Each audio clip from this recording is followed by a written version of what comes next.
Tuchel has officially won his first 2 games as the England boss. Time to talk about how he has seen the team playing, the difference between both Tuchel and Southgate's playing style, and the future of the England national team.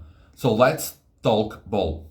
So this is mainly the same setup that we've seen Tuchel play in his first 2 games. It's a 4-2-3-1, kind of same formation that we've seen Southgate play over his past few years as England manager. But there's some couple of tweaks and differences that we can distinguish between both Tuchel and Southgate's in this formation. First of all, this is a 4-2-3-1, but when they have the ball, it kind of becomes more 4-3-3. You have Schulier, who's normally the number 10, he moves him more to the left side, Rashford kind of comes in and plays a bit more deep, a bit more wide. Then you have the other Curtis Jones, Morgan Rogers, stepping in more offensively here, and Declan Rice can take their number 6 position here in the middle. Also seen both fullbacks, Kyle Walker with James, also playing a bit more centrally. We've seen center backs kind of move more like this, and even Lewis Kelly also tends to kind of play here a little bit more inside. So this is kind of the formation that we've seen Tuchel really play these with past 2 games with England. I mean, this is a game against teams who are going to play low block, so it makes sense to try and bring as many players as forward as you possibly can. You have 3 players in the front 3. These midfielders will be very close here, so you have extra 2 bodies. Lewis Kelly is a guy that usually attacks a lot, so he's also very up here, and this is kind of set up to Kyle Walker is a bit more advanced, and Declan Rice actually usually in here. So this is a situation formation that Tuchel has kind of started to play with England. Now I want to talk about like the positive takeaways I've took from Tuchel's side now, how Tuchel has been playing England. First of all, I think there's a big difference in how Tuchel now playing England. I think we've seen an England team that's way better on the pitch. I haven't seen England play this well for a long time now, and I think it's massively due to Tuchel. So first of all, the point that I probably like the most is the counter pressing. We haven't seen that much with Southgate, we'll talk about that later, but Tuchel has used England's counter pressing as a massive weapon. Obviously, they play against 2 teams, Albania and Latvia, 2 teams who don't really want to have the ball a lot, so we haven't really seen the counter pressing as tested as the limits, or even used as more as it would in a game against a top team.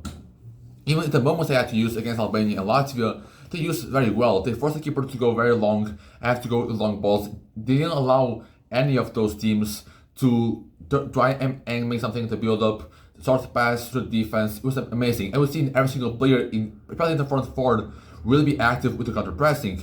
I saw Rashford running after the keeper, Kane too, Bellingham too. So we've seen amazing work rates from all the guys in the attack and dedication towards these counter pressing, which is the massive key point in a team that wants to press. That the players need to be able to buy into the idea of counter pressing and need to really work hard and maintain a great work rate throughout the game. And that's a massive takeaway I'm taking from this England team. The second thing I like was the midfielders.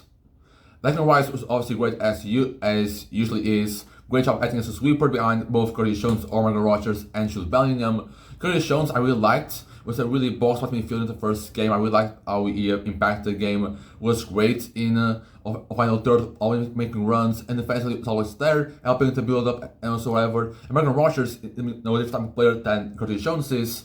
He was playing a bit more offensively than Curtis Jones, and we really liked his dribbling in the central area, trying to open up spaces either from the wingers or from Harry Kane. I really like that. But the main positive midfielder that I've seen is Jude Bellingham. I loved how Jude was playing both games. Also in the first game, we saw Jude act more as number 10, playing off the left side. I mean, it was incredible. Every time England created something, Bellingham was somewhat involved. He was dropping deep to receive passes and helping the build up. He was even playing on the left side, working with Rashford on 1-2s, and he was making a lot of runs into the box and playing a lot central in order to create in that entire area of the pitch as well. I think in that game, especially the first game, the second game, it was also very adventurous to making all of those things. In the first game, you could see how really good he was. He was dribbling players, he was creating passes out of nothing, he was making things happen. He sees that the first goal to Lewis Kelly, which a very good pass to run from the left back. I mean, really watching him playing these 2 games makes me really happy, makes me really confident in saying that Jude Bellingham is right now England's best player and that the team should be put around him because it's such a massive force in midfield. He can defend, he can play make, he can dribble, he can do a lot of things in the midfield that not a lot of midfielders can. It's a great around player, and you can see how important it's going to be to England's and Tuchel's team moving forward. Third thing I liked a lot was their amount of runs into the box. I mean, I'm gonna talk about it later, but England now has a very high activeness in their style of play. Playing especially against low blocks, I think it's something that England has struggled with over the last few years. Playing against low blocks, you need to be active. You need to find ways to kind of break the low block, try and find spaces, and to run into the box is a great idea from Tuchel to kind of break that low block even more. And we've seen the team commit a lot to that. We've seen Curtis Jones in the first game do a lot of runs into the box. I saw Rashford, Foden also make those runs. Even Jude making those runs. Lewis Kelly making some type of runs as well, which kind of made the first goal against Albania. And we've seen how good those runs in the box were impactful because a lot of those runs made England add all the opportunities they had.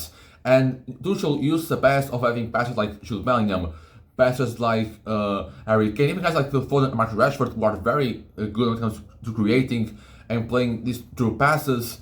He used the best of them in order to really make the most of his runs into boxes, and in that way he really penetrated both Albania and Latvia's low blocks, and I really want to see more of that coming forward. My fourth takeaway was how great they were at defending long balls. Now you have a more offensive aspect. We haven't really seen a lot about England defensively because Albania and Latvia aren't two teams that really are going to cause a lot of trouble offensively, and they weren't going to have a lot of the ball. But when they were trying to go long, which was really the most case of all the game for both teams, we're trying to go long to a striker. England has done an incredible job at defending those long balls. Either it is center backs winning duels early or on the grounds, even the fullbacks grabbing up ground, even like Rice acting a sweeper. I really liked how all of the defensive units came together and swept up any ball that was coming in towards them, and it made the Albania Latvia strides really, really small. Now, obviously, this is all doom and gloom to England. There are still some negative takeaways that I want to talk about. First of all, they're still a bit too passive. There's a lot of times where they have the opportunity to speed up the pace,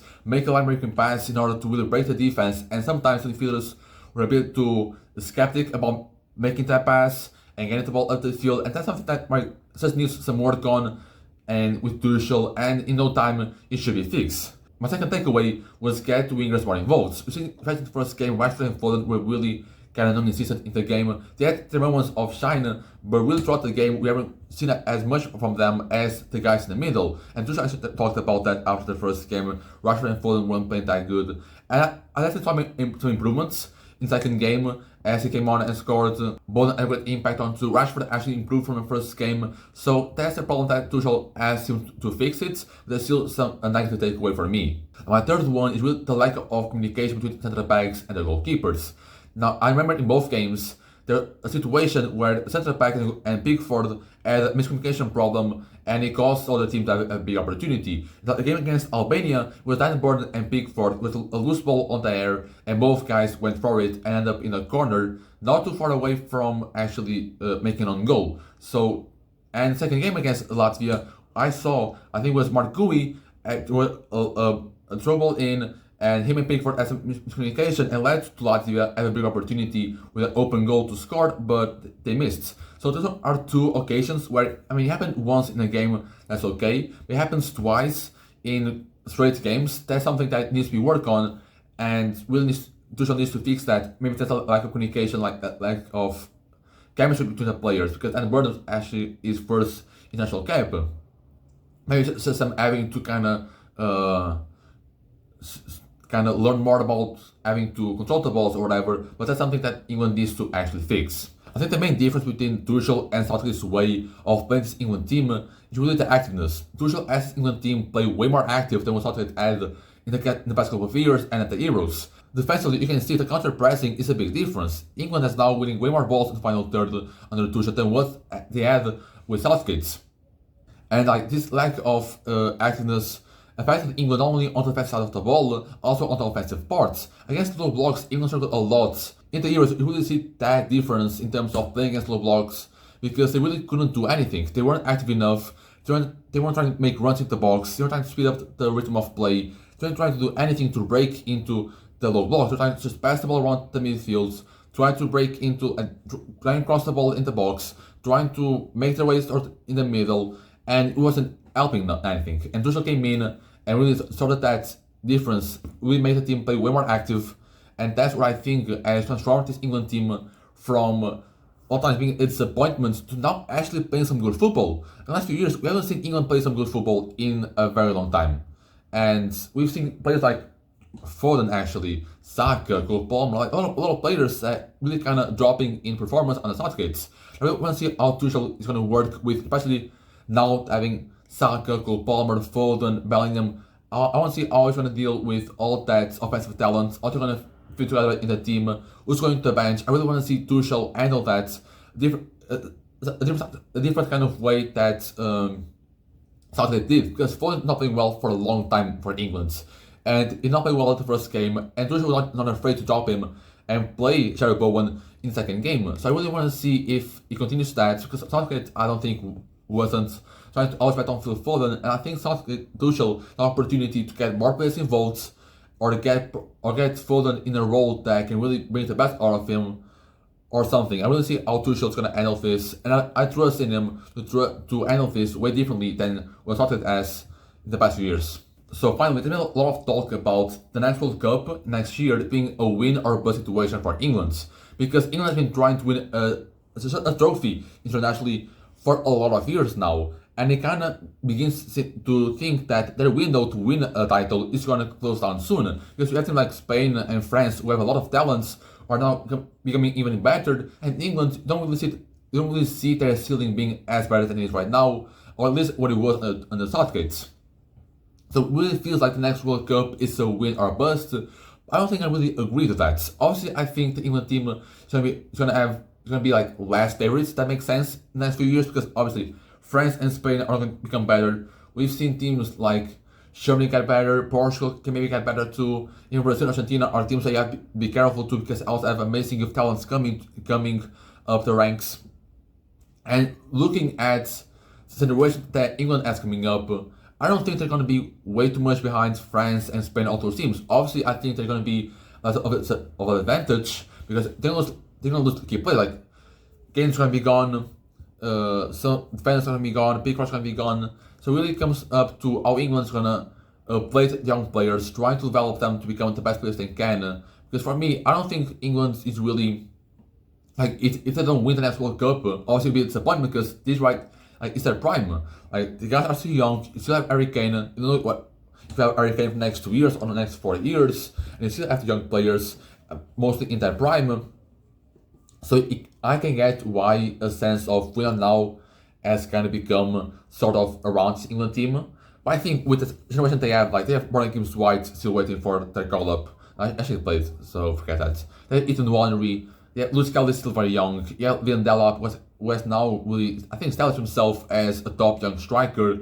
As the England entered once again, it's actually a very, very big example. France actually won the hell out of England, so it kind of makes sense to compare both generations and to say that France can have a better future. But against Portugal, England actually dominated Portugal and played really well. There are a lot of guys that, in that situation, and if Tuchel brings them up in a nice way and gets them to fit the system, England can become a very good team, not only for the next 2 years, but for the next 5 and 10 years. So I think the window is going to become a bit smaller if they don't win the next World Cup, but I think they still have a very big chance of winning the next Euros or the 2030 World Cup. So I don't think it's going to be a massive worry at all.